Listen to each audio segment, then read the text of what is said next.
De este lado vino. ¿De qué lado vino?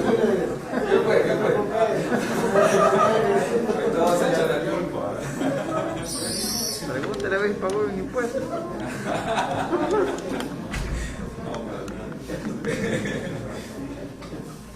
Estamos listos.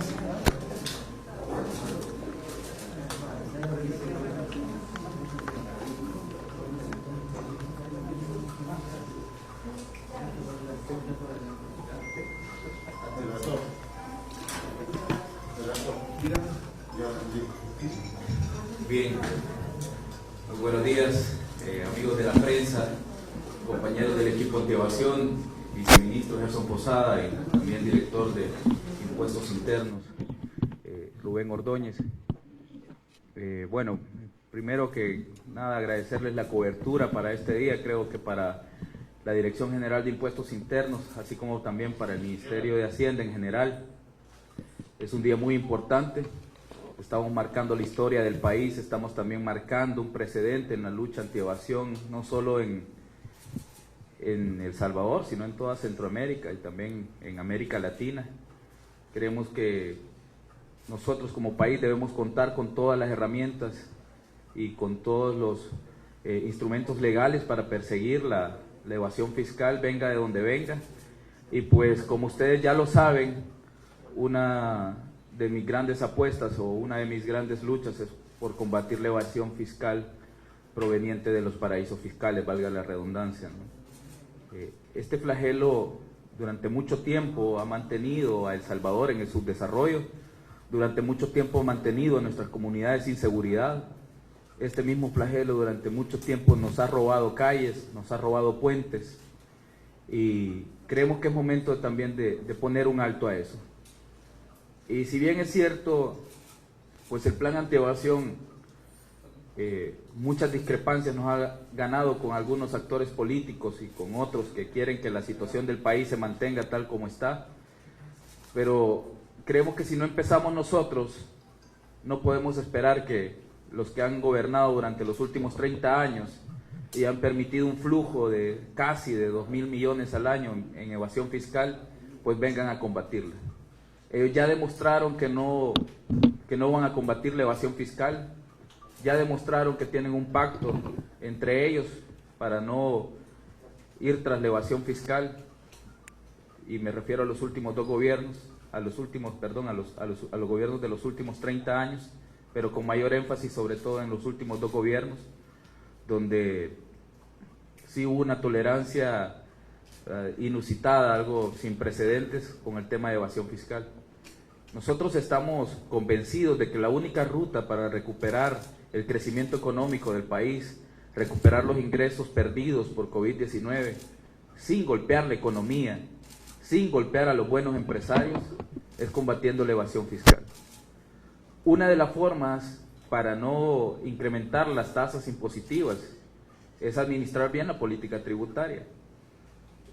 Todos sabemos que El Salvador siempre ha sido un país deficitario, históricamente, así ha sido administrado, a través de deuda. Nosotros, y yo lo decía desde mi primer día de gestión, vamos a combatir el tema del ingreso, que es por donde nunca se han implementado ningún tipo de estrategias. Entonces, estamos implementando temas como factura electrónica, acercamiento de los canales de pago a los contribuyentes, pero también necesitamos mostrar el brazo fuerte del Ministerio de Hacienda, que durante muchísimo tiempo estuvo dormido. A mí me daba pena hasta hace unos años cómo en países como Estados Unidos se combate la evasión, pero en El Salvador no. Como a la DGI, y yo se lo decía al director, él tiene ese gran reto de hacer respetar a la Dirección General de Impuestos Internos. La Dirección General de Impuestos Internos no es un ente supervisor. La Dirección General de Impuestos Internos no es una auditoría común y corriente. La Dirección General de Impuestos Internos es el brazo fuerte del Estado salvadoreño para hacer valer la ley, para hacer que buenos y malos empresarios, todos por igual, paguemos nuestros impuestos. Y esta no es una cruzada contra la empresa privada, y eso yo lo he dejado claro desde el primer día. tenemos muy buena relación con la empresa privada, pero con los buenos empresarios. Queremos mejorar aún más nuestra buena relación con la empresa privada, pero con los buenos empresarios. Y a los malos, pues, este es el mensaje que nosotros queremos mandar. Este tipo de unidades van a seguir existiendo. Este tipo de unidades van a seguir persiguiendo la evasión fiscal, sobre todo aquella proveniente de territorios de baja o nula tributación. Y no nos vamos a detener en esta lucha. Pero si ellos quieren acercarse al Ministerio de Hacienda a cumplir con sus obligaciones tributarias, también van a tener nuestra mano tendida hacia ellos. El decreto 521 de diciembre de 2019 continúa vigente. Nosotros, de hecho, vamos a presentar una iniciativa la próxima semana. Pues todavía hemos estado trabajando a 1000 por hora con un montón de cosas, pero vamos a presentar una nueva iniciativa para ampliar algunos periodos tributarios que se quedaron fuera de la amnistía fiscal del año pasado. Es decir, los periodos tributarios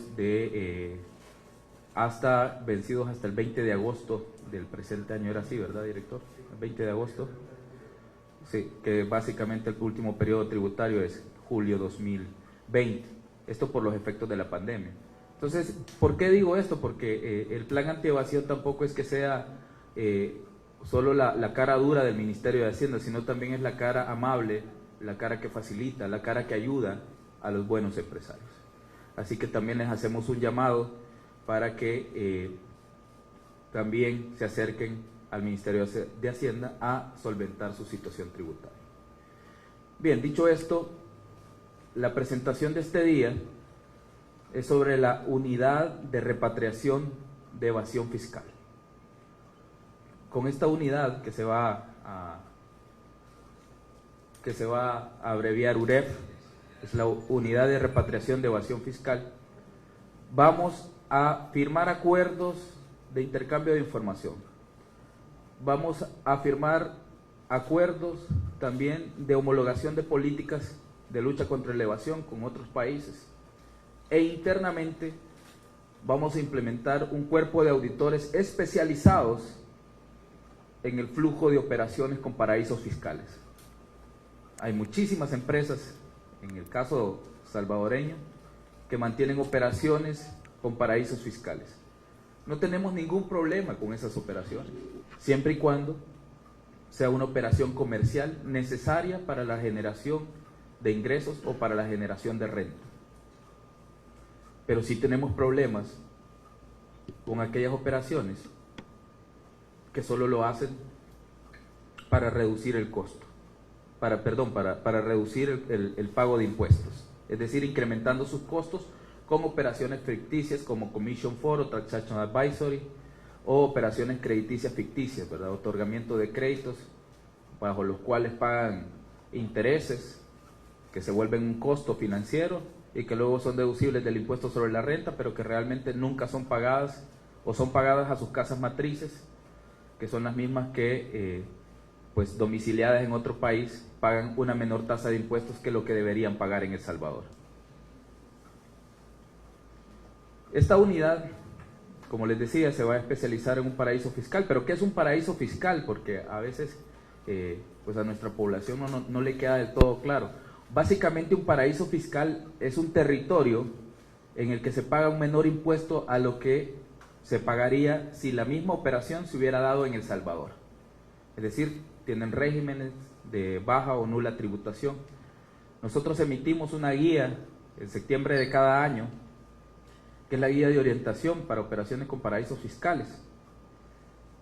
Y ahí emitimos una lista de países que entran en la categoría de baja o nula tributación, ¿verdad? Esto de acuerdo también a los parámetros de la OCDE, o de la Organización para la Cooperación y el Desarrollo, que es una entidad miembro del G20, que es una entidad especializada, ¿no?, en este tipo de casos. Y es a través de esta lista que nosotros le decimos a los contribuyentes cuál es el manejo que deben dar en sus operaciones o con cuáles países nosotros estamos revisando las operaciones que tienen por esos mismos regímenes de baja o nula tributación que ellos tienen. Entonces, eso básicamente es un paraíso fiscal. Pero bueno, un paraíso fiscal, ¿cómo afecta a El Salvador? o cómo, estos son los esquemas que les decía más o menos con los que se trabajan en muchos de los casos, testaferros, agentes, ¿verdad? Algunas operaciones de crédito, y eso sobre todo genera opacidad, y de ahí surgen pues los paraísos fiscales como tal. Pero ¿cómo afectan estos paraísos en el caso salvadoreño? Pues básicamente de dos formas. Una que es la elusión fiscal, es digamos aquella que está dentro del marco de lo legal, o está dentro del marco de lo que exige la ley, pero que se aprovecha para tener un menor pago de impuestos. Esta es elusión. Y hay otra forma, que es la evasión, que es cuando empiezan a tratar de aparentar operaciones que realmente no existen, como un contrato de Transaction Advisory, que es básicamente un contrato de consultoría por el cual un consultor apoya en operaciones comerciales y por eso se lleva una comisión, pero realmente esa prestación del servicio jamás existe. O son compañías que están domiciliadas solo con una dirección, pero cuando vas a visitar la empresa, pues realmente no existe, solo hay un contrato de servicios. Esa ya es evasión fiscal, y esa es contra la que nosotros vamos. Contra la elusión fiscal, siempre y cuando esté en el marco de la ley, nosotros no podemos hacer nada. El Ministerio de Hacienda es un mero aplicador de la ley, sería la Asamblea Legislativa quien debería de reformar algunos aspectos del Código Tributario, pero nosotros consideramos que hoy por hoy tenemos las herramientas necesarias, pero sí vamos a ir contra la evasión fiscal. El flujo que viene de los paraísos fiscales todavía es un poco complicado medirlo en El Salvador, porque estamos bastante en pañales, al contrario de Costa Rica, por ejemplo, que tiene incluso una ley especial para que funcionarios públicos no participen en esquemas de paraísos fiscales, una ley de fortalecimiento de las finanzas públicas de Costa Rica, que obliga a los países que suscriben convenios de intercambio de información con Costa Rica a cooperar para brindar información sobre las operaciones financieras que tienen sus ciudadanos fuera del territorio costarricense. Entonces esto ayuda a identificar posibles vectores tributarios que luego terminarán evidentemente en una auditoría y con una tasación, pero nosotros no contamos con esas herramientas. Entonces estos son los primeros pasos a que tengamos una política tributaria fuerte y que realmente le dé fortaleza a todos los programas del gobierno, todos los programas del Estado para beneficio de la población. En los últimos 20 años, nosotros hemos calculado que el flujo de evasión proveniente de paraísos fiscales rondó los 10.000 millones de dólares. Es decir, en los últimos 10 años, que fueron los últimos dos gobiernos del FMLN, la evasión fiscal proveniente de paraísos rondó más o menos los 5.000 millones de dólares en los últimos 10 años. Básicamente hubiéramos podido desarrollar muchísimas obras de infraestructura, hubiéramos podido desarrollar muchísimos programas sociales, hubiéramos podido darle muchísima mejor educación a nuestros niños en nuestras escuelas, tuviéramos la seguridad que necesitamos. Ha tenido que ser el gobierno del presidente Nayib Bukele quien le ponga atención realmente a estas situaciones, porque, como decía, ha habido una opacidad en el manejo de la lucha contra la evasión, pues que muy pocos conocemos de qué esfuerzos realizaron en gobiernos anteriores. De hecho, yo a la gente de la Comisión de Hacienda y Especial de Presupuesto, el día que me consultaba que si cómo iba a ser para que los ingresos se incrementaran para el próximo año, yo hacía referencia al plan antievasión. Y me decían, pero es que eso siempre se ha hecho. No, mentira, les decía, eso no siempre se ha hecho. Denme ustedes un detalle, les decía, de los gobiernos anteriores, denme un detalle ustedes sobre condenas y sobre presentación de avisos a la Fiscalía General de la República que hayan logrado en materia de evasión de impuestos. Nosotros logramos una condena recientemente por cerca de 3.6 millones la semana pasada, si no mal recuerdo, yo lo compartía desde mi cuenta de Twitter, y hubo una condena de 3.6 millones.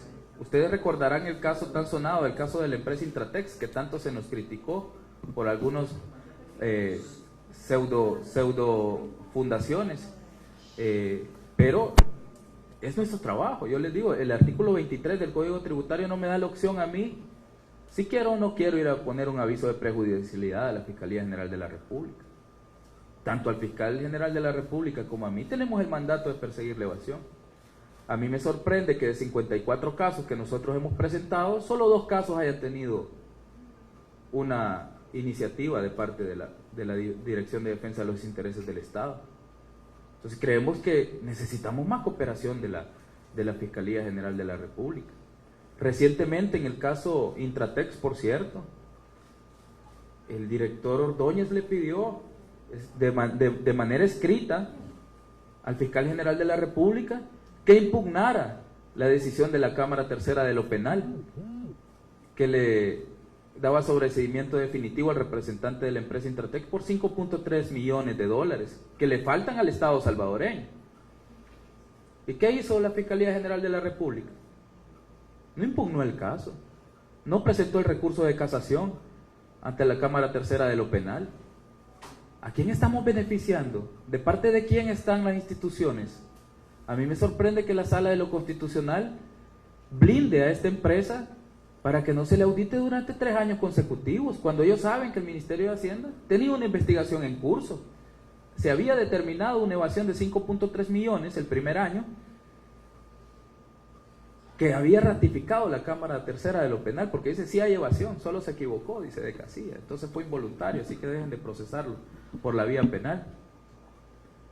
Pero la Sala sale a emitir una medida cautelar en su resolución que yo no he visto jamás que se le emitan a ningún otro contribuyente. Es muy raro, ¿no? Es muy raro, pero sí necesitamos más colaboración de todo el sistema de justicia y también de la Fiscalía General de la República para continuar con nuestro trabajo contra la evasión fiscal. Si no, vamos a mantener a nuestro país en el subdesarrollo. Yo creo que nadie quiere ver los hospitales nacionales en las condiciones en que los encontró el presidente Bukele. Y todos ustedes, amigos de la prensa, han sido testigos de cómo ha estado el Sistema Nacional de Salud. Por fin nosotros ahora tenemos un Sistema Nacional de Salud 100% abastecido de medicamentos, que es referente a nivel no solo latinoamericano, sino casi mundial, del manejo de la pandemia. ¿Por qué no lo hicieron los anteriores? Por esto, porque dejaron pasar los recursos, dejaron pasar la evasión que venía de los paraísos fiscales. Bueno, lo demás que falta de la presentación lo va a terminar de explicar el director Ordóñez. Yo solo quiero dar un último mensaje a los malos empresarios y también a los buenos empresarios. A los buenos empresarios decirles que estamos acá para tenderles una mano, que el Ministerio de Hacienda lo único que hace es perseguir evasión fiscal. Pero a los buenos empresarios nosotros estamos para ayudarles. Estamos para mejorar los tiempos de espera en tramitología, estamos para ver cómo solucionamos algunos inconvenientes que hayan tenido durante la pandemia para el pago de sus tributos. Vamos a presentar una iniciativa para facilitar ese pago, pero siempre y cuando en el marco de la ley. Nosotros creemos que contamos con las herramientas necesarias. Para no incrementar impuestos tenemos que hacer esto, ir a perseguir la evasión. Esa es la única forma en la que no vamos a incrementar impuestos, persiguiendo la evasión. Y así lo hemos hecho. Y el presidente lo ha dicho en reiteradas ocasiones, no tenemos, ni hemos estado discutiendo, ni tenemos la menor intención de incrementar un impuesto. No, para nada, jamás.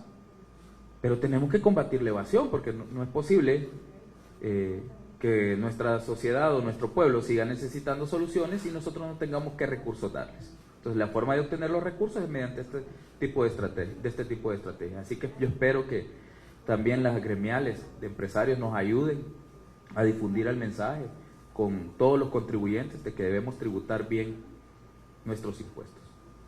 Y el último mensaje a los malos empresarios es que nosotros no nos vamos a detener, por más que traten de amedrentarnos. Este tipo de unidades van a seguir operando en el país y vamos a operar con fuerza, porque vamos a ser fuertes con aquellos que violan la ley. Recientemente hemos tenido información de una familia completa que de manera orquestada de manera orquestada y planificada, ha estado moviendo su dinero. Ellos saben que están bajo una investigación fiscal como tal, pero han estado de manera orquestada moviendo su dinero. Eso no es ningún problema, mover su plata no es ningún problema. Pero si están moviendo el dinero de sus empresas, de sus fundaciones y de todo aquello que pueden para evadir el control tributario del Ministerio de Hacienda, eso se llama alzamiento de bienes y es un delito penado entre 1 y 3 años de prisión, de acuerdo al artículo 241 del Código Penal. Y nosotros vamos a hacer uso de esas herramientas legales. Nosotros somos la autoridad en materia de impuestos internos y otros impuestos aduanales, ¿verdad?, que también administramos desde el Ministerio de Hacienda, y vamos a hacer respetar la ley. Así que a estas personas que podrían estar cometiendo el ilícito de alzamiento de bienes, yo les digo, deténganse. Nadie prohíbe mover su dinero, nadie en absoluto, nadie se los prohíbe, es de libre disposición, siempre y cuando se encuentre bajo el marco de la ley. Pero si alguien lo está haciendo para evadir el control de Hacienda o para no pagarle al Estado todos los impuestos que evadieron en el pasado, nosotros vamos a ser duros. Y como digo, tenemos un convenio con el superintendente del sistema financiero o con la superintendencia del sistema financiero a través del superintendente Gustavo Villatoro. Hemos conformado un equipo de trabajo fuerte y vamos a luchar contra esos flujos o contra esa extracción de flujos de dinero que debieron ser para obras, debieron ser para nuestros hospitales, debieron ser para nuestra seguridad pública y que nunca llegaron porque las autoridades del pasado fueron permisivas con la evasión fiscal. Así que, director, si continúa con la estructura, por favor. 1, 2. Muchas gracias, señor ministro. Vamos a continuar con la presentación que tenemos sobre la estructura que va a tener esta unidad especializada. Y básicamente quiero hacer un comentario previo en el que quiero confirmar que la Administración Tributaria, la DGI específicamente, tiene dentro de su cuerpo de auditores personal calificado. Tenemos la experiencia, tenemos auditores con experiencia, con conocimientos para poder desarrollar esta unidad. Sabemos y conocemos, porque hemos hecho análisis previo, de que podemos ejecutar todo lo que el ministro ha dicho, que vamos a repatriar esos impuestos que se han ido a paraísos fiscales. No empezamos desde cero, queremos decirlo. Hemos trabajado durante semanas haciendo inteligencia fiscal para identificar grupos económicos que se han beneficiado de artificios legales o, en este caso, algunos hasta de evasión directamente, utilizando herramientas, como ya le decía el ministro, inflación de costos vía intereses, operaciones de inflación de costos por importaciones, utilizaciones de servicios con sobreprecio, traslados de dividendos. Todas esas cosas, nuestro equipo de fiscalizadoras, nuestro equipo de inteligencia fiscal lo ha detectado. Entonces queremos decir que no partimos de cero y que nuestro equipo de auditores cuenta con toda la experiencia y el conocimiento para poder implementar. Aún así, ahí está la estructura, que va a tener un jefe de unidad, una persona con la expertise y el conocimiento en materia fiscal y financiera, del que van a depender 2 supervisores. Queremos decir que vamos a iniciar con un equipo de 20. Ustedes ven entre nosotros este día parte del equipo que va a estar apoyándonos, personas con experiencia, honestas, probas, a quienes conozco personalmente, muchos de ellos, antes de llegar a la DGI, ahora estando en la DGI, y sé que hacen bien su trabajo. Vamos a iniciar con 20. Esa es la fase 1. Luego vamos a incrementar en otros 20. ¿Cuál es la modalidad que vamos a utilizar? Vamos a incluir en esta unidad los 20 auditores que tengan experiencia para esto y el conocimiento de las unidades fiscalizadoras actuales. grandes contribuyentes, medianos contribuyentes y otros contribuyentes. ¿Qué vamos a hacer con los otros 20? Vamos a abrir un concurso público porque conocemos que en el sector privado también hay conocimiento y hay experiencia del gremio de contadores, gremios de abogados, que también conocen y saben cómo funcionan este tipo de cosas. Entonces vamos a abrir concursos públicos para que esos 20 vengan a darnos también el conocimiento de la parte privada. Entonces vamos a tener 40 auditores como una meta. ¿Qué va a pasar con los 20 que vamos a ascender hacia esta unidad especializada? Van a dejar vacantes en las unidades fiscalizadoras. ¿Qué vamos a hacer para suplir ese vacío? Porque no podemos dejar sin la fuerza fiscalizadora en nuestras unidades. Vamos a abrir otros 20 espacios o vacantes para que se abra concurso público y puedan entrar tanto personal que se encuentra en otras unidades de gestión que no son fiscalizadoras o que vengan de la parte externa, dando prioridad a aquellos que han participado en el programa de capital humano del Ministerio de Hacienda. Reconocemos que estas personas han venido a colaborar en el pasado, muchos de ellos, de los que tenemos hoy aquí, empezaron en ese programa. Algunos se han ido, bueno, allá está nuestro subdirector, empezó en ese programa. Han venido, pero por cuestiones presupuestarias, por cuestiones de oferta que no podemos retenerle, se tienen que ir a otras instancias a laborar.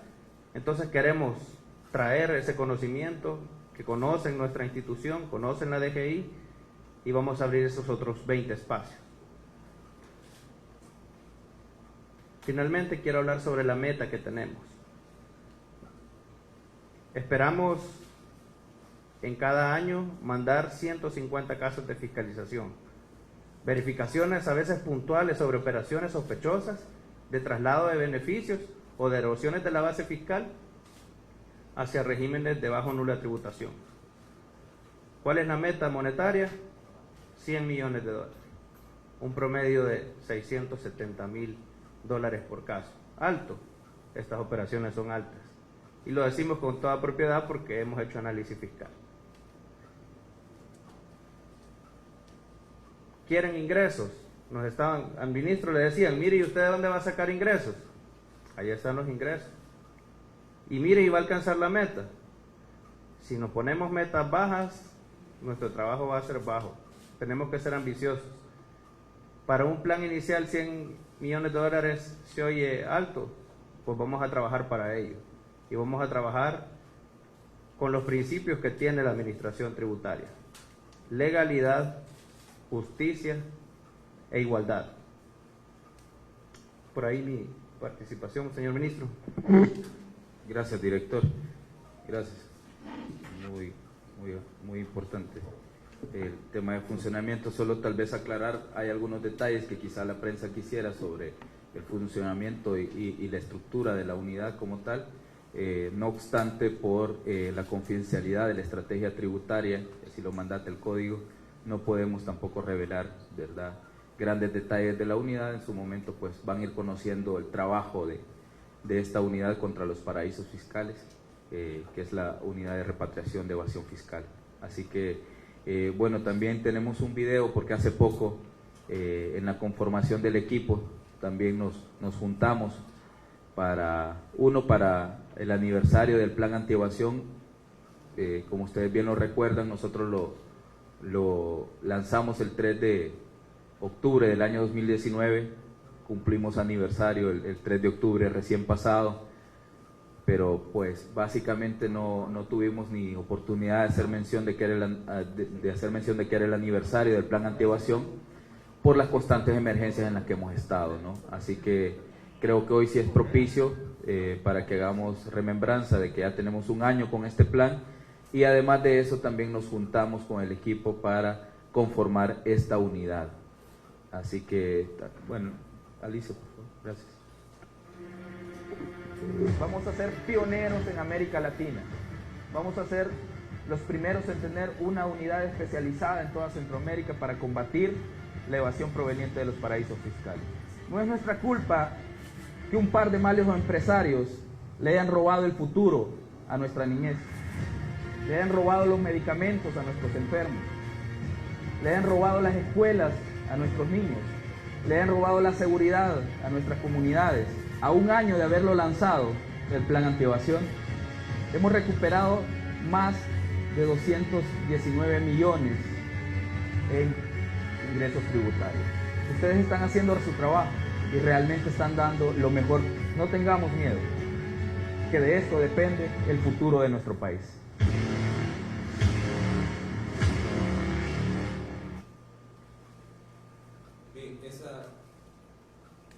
Bien, ese era les decía lo del video. Nos juntamos con el cuerpo de auditores ese día. Tuvimos también una preparación para hablar sobre la estructura de la nueva unidad y también de cómo íbamos a continuar combatiendo la evasión fiscal. Así que, bueno, con mucho gusto damos espacio para preguntas de la prensa.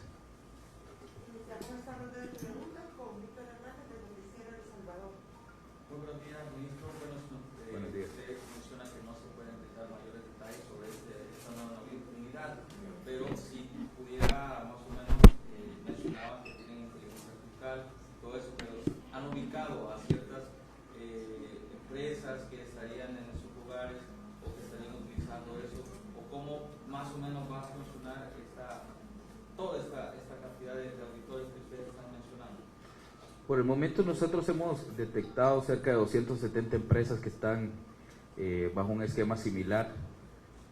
Todavía tenemos que verificar si hay contratos de Taxation Advisory, Commission 4, hay que revisar si los costos son, digamos, necesarios para la generación de renta o mantenimiento de la fuente. Y bueno, en eso hemos estado trabajando. Todavía hay muchísimos pasos que hacer. Todavía, como bien decía el director, estamos conformando la unidad, estamos seleccionando al personal, ya hemos visualizado a los primeros miembros, pero también tenemos que continuar completándola hasta que lleguemos al número de 40 como tal. Si bien es cierto, este tipo de operaciones a veces no se habla públicamente en el país, pero creo que los empresarios de este país no me dejarán mentir que también algunos de ellos tienen conocimiento de compañías que tienen operaciones con paraísos fiscales, y muchos de esos casos son para reducir su carga tributaria. Así que nosotros, vamos a ir siguiendo el dinero, como dice la vieja frase, ¿no? Si quieres saber dónde llega, follow the money. Entonces, seguir el dinero a través del sistema financiero, y dos, a través de la Dirección General de Impuestos Internos, verificando los vectores de error y verificando también que las operaciones sean necesarias para la actividad comercial o la actividad industrial o la prestación de servicios que tenga. Porque una cosa es que yo le pague a alguien un contrato de asesoría, pero si esa asesoría no me va a generar ningún beneficio en la empresa, evidentemente solo es un sobrecosto para reducir la carga de pago de impuestos. Entonces, todos los servicios que se presten, todos los bienes que se compren tienen que ser necesarios para la actividad empresarial o para el giro de la compañía a la cual se está revisando. Si no, pues se tasan como costos no deducibles o como gastos no deducibles, y les toca pues a las empresas pagar el complementario. De hecho, Costa Rica tiene esta ley de fortalecimiento de las finanzas públicas aquí cerquita, pues para que no digan, miren, están destruyendo la inversión y nos vamos a ir para otro lado. Bueno, si se van a ir para otro lado, pues a todos lados se está persiguiendo la evasión fiscal. Entonces Costa Rica tiene una ley, la ley de fortalecimiento de las finanzas públicas, que obliga a que aquellos países que no cooperen con la información de las transacciones financieras de ciudadanos costarricenses en su territorio, todas aquellas operaciones que se tengan con ese país o paraíso fiscal son no deducibles, independientemente de que si está bien documentado, ¿no? Son no deducibles por no haber colaborado, por no haber brindado la información del convenio al cual suscribieron con este país cooperante.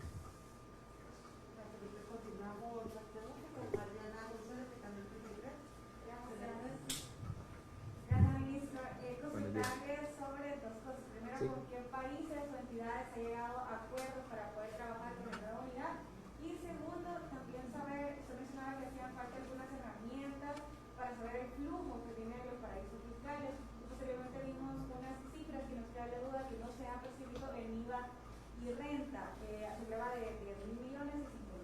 En total, de evasión fiscal total. Ajá, entonces ahí sí quisiéramos que nos ayude con ese detalle sobre las cifras, si es que los 20 años son la sumatoria de 10 y 10, o cómo se desglosan esos 10 años, y si son solo en relación a los paraísos fiscales, o es general que no se percibió eso.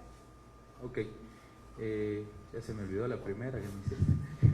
Sobre Perdón. los países o entidades con quienes han llegado a acuerdos, ok, sí, los acuerdos, estos se llaman acuerdos de intercambio de información para fines fiscales o para fines tributarios. Vean, uno de los organismos que más se mete con estos temas o más enfocado está con estos temas es la OCDE, miembro, como dije, o en institución del G20. Francia, por ejemplo, es uno de los pioneros en este tipo de convenios de intercambio de información, y lo que se hace es suscribir estos convenios y ambos países suscriptores se mandan la información, ¿sí? Ese es el convenio bilateral. Hay un convenio general, voy a eso, hay un convenio general de la OCDE que es para intercambio también de información fiscal. Eso es con la ley de transparencia fiscal e intercambio de información para fines tributarios, así se llama el instrumento que se aprueba en cada uno de los países, y luego se ratifica el convenio de intercambio de información fiscal con la OCDE. Entonces, estos modelos lo que hacen es mandar una base de datos automática de toda la información tributaria de los países miembros de la OCDE o los países miembros del acuerdo, que en este momento creo que tenemos 158 o 148, creo que son los participantes del convenio de intercambio de información financiera y fiscal. Entonces, y mandan ese pool de esa base de datos para todos los países que ratificaron el convenio, y ahí todos agarran como, digamos, la parte de la información que les interesa de sus países. Y la otra modalidad, que como te decía, es bilateral. Nosotros solo tenemos un acuerdo de intercambio de información con España, ¿no? Con España, que es el único que se firmó, y se firmó en años anteriores, pero nunca se le dio utilización. Entonces nosotros vamos a retomar esta iniciativa y vamos a buscar con los países que sea necesario firmar. No, todavía no se han identificado porque la unidad se la estamos lanzando hasta este día, pues, o sea, todavía hay que hacer un barrido de todos los países con los que se tienen operaciones, probablemente, y como son muchos de estos paraísos fiscales son microestados, entonces es un poco complejo tener la información, digamos, tan a la mano, pero vamos a ir trabajando para ver cuántas operaciones tienen las empresas salvadoreñas con estos. Con el tema de la evasión, bueno, estamos hablando, si nosotros tomamos el promedio de 2.000 millones al año que se pierden por evasión fiscal, más o menos estaríamos hablando, si en los últimos 20 años estaríamos hablando de 40.000 millones, ¿verdad? Entonces, lo que hemos planteado acá es una estimación que nosotros tenemos de acuerdo a los estudios de la Dirección General de Impuestos Internos de solo los flujos provenientes de paraísos fiscales. ¿Es solamente de los paraísos? De los paraísos fiscales, No, correcto. solamente que teníamos menos colegas en relación a la sumatoria de los años. Quiere decir que serían... En los últimos 10 años se perdieron 5.000 millones, o sea, es el mismo promedio para los... ¿Ya? Gracias. Continuamos con Carla Alfaro de la prensa de Rápido. Sí. Buenos días, ministro. Buenos días. Hoy es un lanzamiento, pero hoy inicia operaciones a unidad, o cuándo. Además, ¿a qué leyes se va a pegar la unidad? Y usted hablaba acerca de reformas al Código Tributario. ¿A qué otras leyes se tendría que hacer reformas para esta unidad? Y si van a tener asesoría internacional. Vean, bueno, ¿a qué leyes nos vamos a pegar? Pues a las leyes vigentes, Código Tributario, Ley de Impuestos sobre la Renta, Ley de IVA, las leyes de impuestos específicos. Nosotros vamos a ser respetuosos de la legislación actual y vamos a actuar en ese marco, no vamos a respetar ningún derecho de ningún contribuyente. Como ya lo dije, nosotros podemos encontrar una operación con un paraíso fiscal, pero si la operación es totalmente legal, no tenemos nada que hacer, pues, o sea, es legal, y le vamos a decir al contribuyente, bueno, qué bueno que las operaciones que usted tiene las tiene bien documentadas.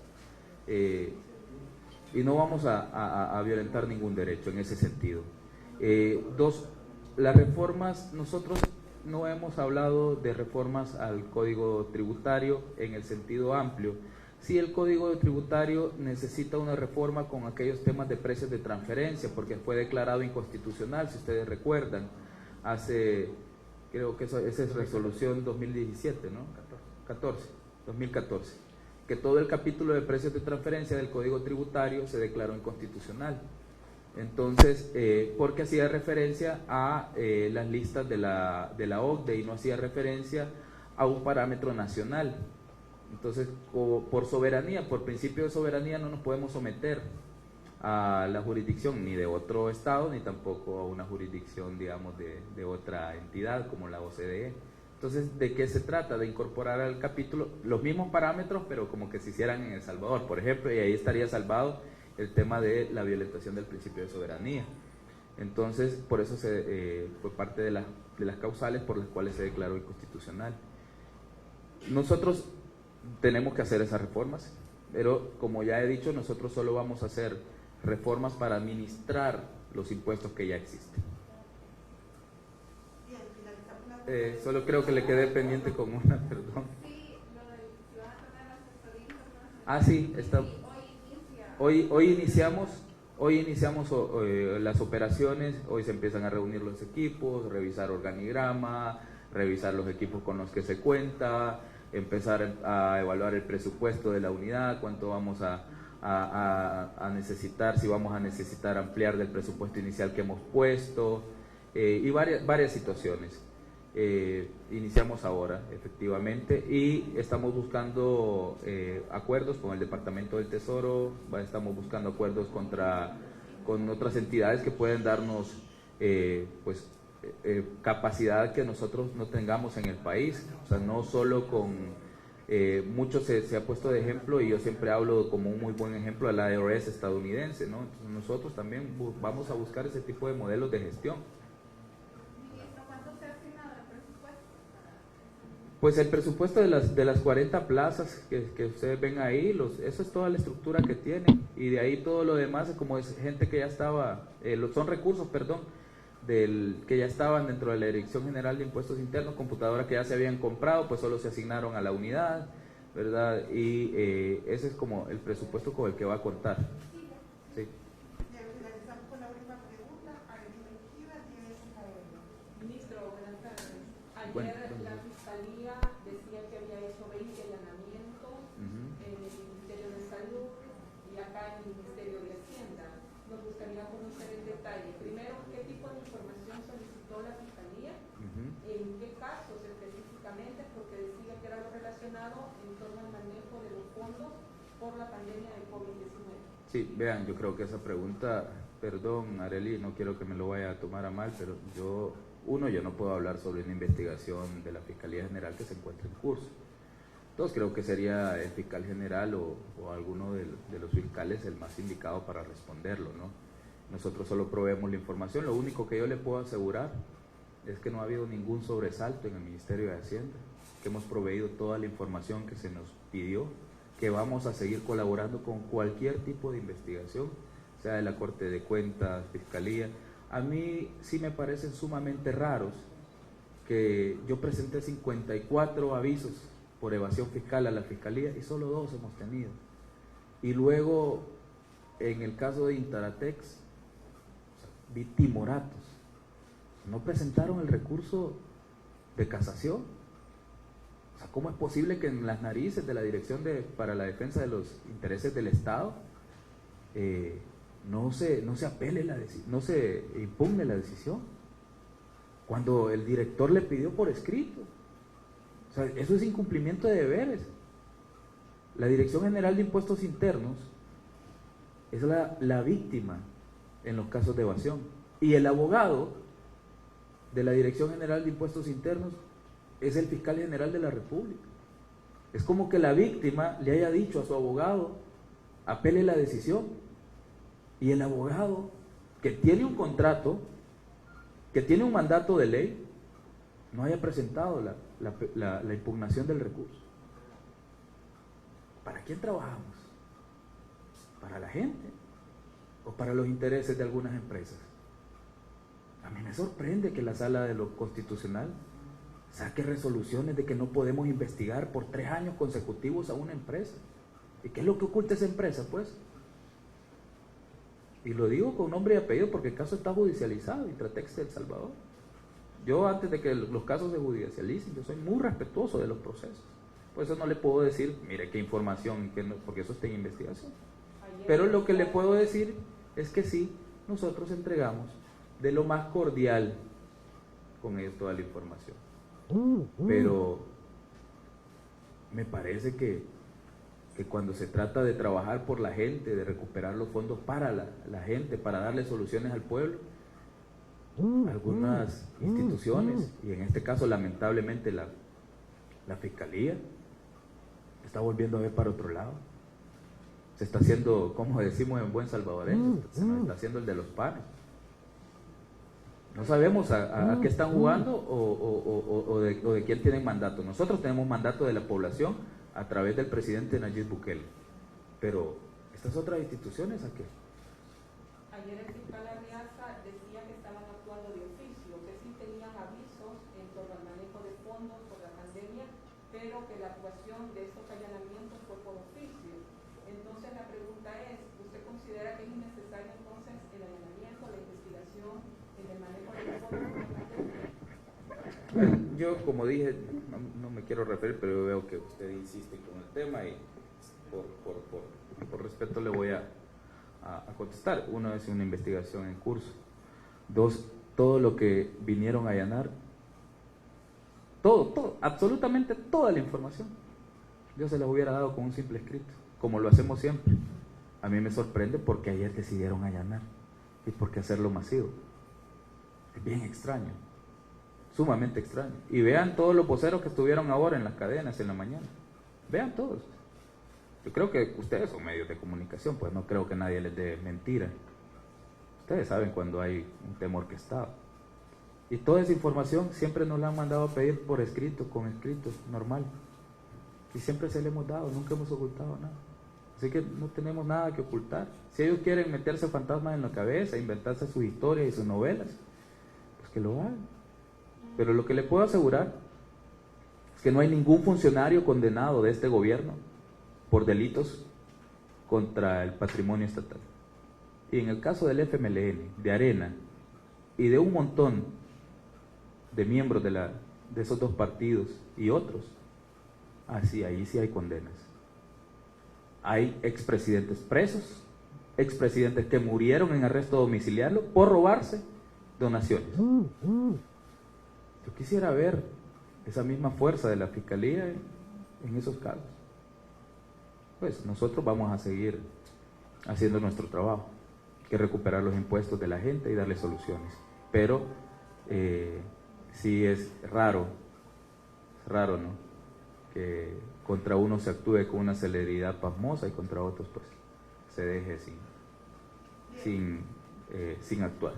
Bien, ministro, no sé si me regala una última pregunta. Gerardo, por favor, vamos a atender la conferencia de prensa. Gracias por la cobertura. Lo siento, Solo una última Gracias pregunta. por la cobertura. La verdad que perdone, pero es que sí me tengo que ir, tengo que ir también a la asamblea. precisamente sobre el tema de la asamblea quiero preguntar. Vamos a ir a la asamblea, nos vemos a las 2 de la tarde allá. Gracias, Gerardo, perdón.